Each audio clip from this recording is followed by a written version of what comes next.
ଅନୁଭବ ଭାଇ ଫ୍ୟାନ୍ ମାନେ ଆପଣ କରୁଛନ୍ତି କ'ଣ ୟାର କିଛି ବୁଝି ହେଉନି। ଆପଣ କରୁଛନ୍ତି କ'ଣ?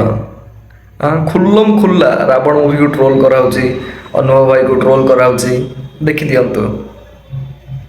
ଆଉ ଫ୍ୟାନ୍ସ ମାନେ କରୁନାହାନ୍ତି। ମୁଁ କହୁନି, ଆପଣମାନେ ସର୍ଚ୍ଚ କରିଦିଅନ୍ତୁ କେଉଁମାନେ କରୁଛନ୍ତି, ଆପଣମାନେ ଜାଣିପାରିବେ। ମାନେ ରାମ ଆସୁଛନ୍ତି ରାବଣକୁ ପୁରା ଡେଷ୍ଟ୍ରୟ କରିବା ପାଇଁ, ପୁରା ବର୍ବାଦ କରିଦେବେ ରାବଣକୁ। ମାନେ ବୁଝିପାରୁଥିବେ ମାନେ ଇନଡାଇରେକ୍ଟ ସେମାନେ କ'ଣ କହିବା ପାଇଁ ଚାହୁଁଛନ୍ତି। ଆଉ ଆପଣମାନେ ଅନୁଭବ ଭାଇ ଫ୍ୟାନ୍ ମାନେ ଆପଣମାନେ କ'ଣ କରୁଛନ୍ତି? ଯେତେବେଳେ ଆନାଉନ୍ସ ହେଲା ବାବୁସାନ ଭାଇର କିଛି ମୁଭି ଆସିବା ପାଇଁ ଯାଉଛି, ସେତେବେଳେ ମେଲ୍ ଭାଇରାଲ୍ କରିବାରେ ଲାଗିଲେ। ଆଉ ତାପରେ ଯେତେବେଳେ ପୋଷ୍ଟର ଆସିଲା, ସେଇ ପୋଷ୍ଟରକୁ AI ପ୍ରୁଭ୍ କରିବାରେ ଲାଗିଲେ।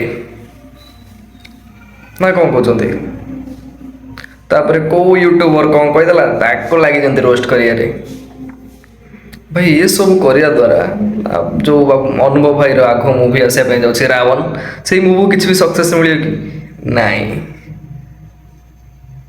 ଆଉ ଯେଉଁ ଆପଣମାନେ ଟ୍ରୋଲ୍ କରୁଛନ୍ତି ବାବୁସାନ ଭାଇର ମୁଭିକୁ, ଯେଉଁ ୟୁଟ୍ୟୁବର ବଡ଼ ବଡ଼ ୟୁଟ୍ୟୁବର ଗୁଡ଼ା ତାଙ୍କୁ ସପୋର୍ଟ କରୁଛନ୍ତି, ବାବୁସାନ ଭାଇର ପୋଷ୍ଟର ବିଷୟରେ କଥା ହେଉଛନ୍ତି, ତାକୁ ବି ଗାଳି କରୁଛନ୍ତି ଆପଣମାନେ।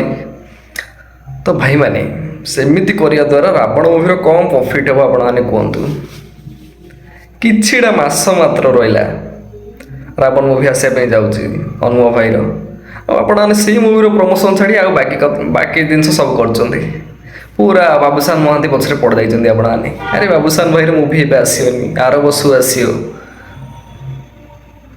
ତମ ଯାହାକୁ ସପୋର୍ଟ କରୁଛ ସେଇ ହିରୋର ମୁଭି ଆଉ କିଛି ମାସ ପରେ ଆସିବା ପାଇଁ ଯାଉଛି। ସେଇ ମୁଭିର ମାନେ ସେଇ ହିରୋର ମୁଭିକୁ ଆପଣମାନେ ଯେଉଁ ହିରୋକୁ ସପୋର୍ଟ କରୁଛନ୍ତି ସେଇ ହିରୋର ମୁଭିକୁ ପ୍ରମୋଟ୍ କରନ୍ତୁ। ଆଉ ଏଇ ଯେଉଁ ବାବୁସାନ ଭାଇର ପୋଷ୍ଟରଟା ଆସିଛି, ସେଇଟାକୁ AI ପ୍ରୁଭ୍ କରିଦେଲେ ଆପଣଙ୍କୁ କ'ଣ ମିଳିବ? କେଉଁଠି ଇନ୍ସପାୟାର ହେଇଛି, କ'ଣ ହେଇଛି, କ'ଣ ଏସବୁ ଭାଇ ମୁଁ ମାନେ ବୁଝିପାରୁନି ଆପଣମାନଙ୍କୁ।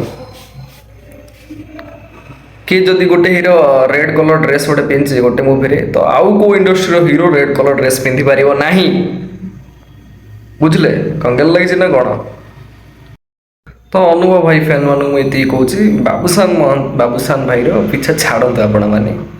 ଅନୁଭବ ଭାଇର ମୁଭି ଆସିବା ପାଇଁ ଯାଉଛି ଆଉ କିଛି ମାସ ପରେ, ତ ଆମେ ସମସ୍ତେ ମିଶି ଅନୁଭବ ଭାଇର ମୁଭି ପ୍ରମୋଟ୍ କରିବା, ନାଇଁ କି ବାବୁସାନ ମୁଭିର ଯେଉଁ ମୁଭି ଆସିଛି ସେଇ ମୁଭିକୁ ବଦନାମ କରିବା। ବୁଝିଲେ? ଆଉ ମନଷ୍ଟାର ଆସିଲାଣି, ପୁରା ସେ ଅଧା ୟୁଟ୍ୟୁବର ବଡ଼ ବଡ଼ ୟୁଟ୍ୟୁବର ଗୋଟେ କିଣି ସାରିଲେଣି ସେଇ ମୁଭିର, ଯିଏ କିଏ ପଇସା ଲଗାଉଛନ୍ତି ଆପଣମାନେ ବୁଝିପାରୁଥିବେ। ବାକି ମୁଁ ଆପ୍ରିସିଏଟ୍ କରୁଛି ମନଷ୍ଟାରର ଯେଉଁ ହିରୋ ଅଛନ୍ତି ଆଦିତ୍ୟ ମହାପାତ୍ରଙ୍କୁ। ମାନେ ଗୋଟେ ମୁଭି ପୁରା ଏତେ ଫ୍ଲପ୍ ହେଲା ପରେ ବି ସେ ଆଉ ଗୋଟେ ଆଟେମ୍ପ୍ଟ ନେଉଛନ୍ତି କି କାଳେ ଏଇ ମୁଭିଟା ଦର୍ଶକମାନଙ୍କୁ ପସନ୍ଦ ଆସିବ, ସେଥିପାଇଁ ଆପ୍ରିସିଏଟ୍ କରୁଛି। ବାକି ଯେଉଁ ଭଳିଆ ଯେଉଁ ସବୁ ଟ୍ରୋଲ୍ କରୁଛନ୍ତି ଇନଡାଇରେକ୍ଟ ଅନୁଭବ ଭାଇକୁ, ରାବଣ ମୁଭିକୁ, ଭାଇ ଏମିତି କରନ୍ତୁନି। ବୁଝିଲେ? ତମ ଇଣ୍ଡଷ୍ଟ୍ରିର ସୁପରଷ୍ଟାର ସେ, ଆଉ ତାଙ୍କର ଖରାପ ସମୟ ଆସିଛି ହେଲେ ଆପଣମାନେ ସବୁ ଟ୍ରୋଲ୍ କରିବେ ମିଶିକି, ନାଇଁ କି? ଭାଇ ବଡ଼ ବଡ଼ ଚ୍ୟାନେଲ୍ ଗୁଡ଼ା କ'ଣ ଲେଖୁଛନ୍ତି ଦେଖନ୍ତୁ, ମାନେ ରାମ ଆସି ରାବଣକୁ ପୁରା ଡେଷ୍ଟ୍ରୟ କରିଦେ। ଆଉ ଛାଡ଼ନ୍ତୁ, ଆଉ କ'ଣ କହି। ଅନୁଭବ ଭାଇର ଫ୍ୟାନ୍ ମାନେ ତ ପୁରା ମଜି ଯାଉଛନ୍ତି ଆଉ କେଉଁ ବଦନାମ କରିବା ପାଇଁ। ଆଉ ଛାଡ଼ନ୍ତୁ, ଆଜିର ଭିଡ଼ିଓ ପାଇଁ ଏତିକି।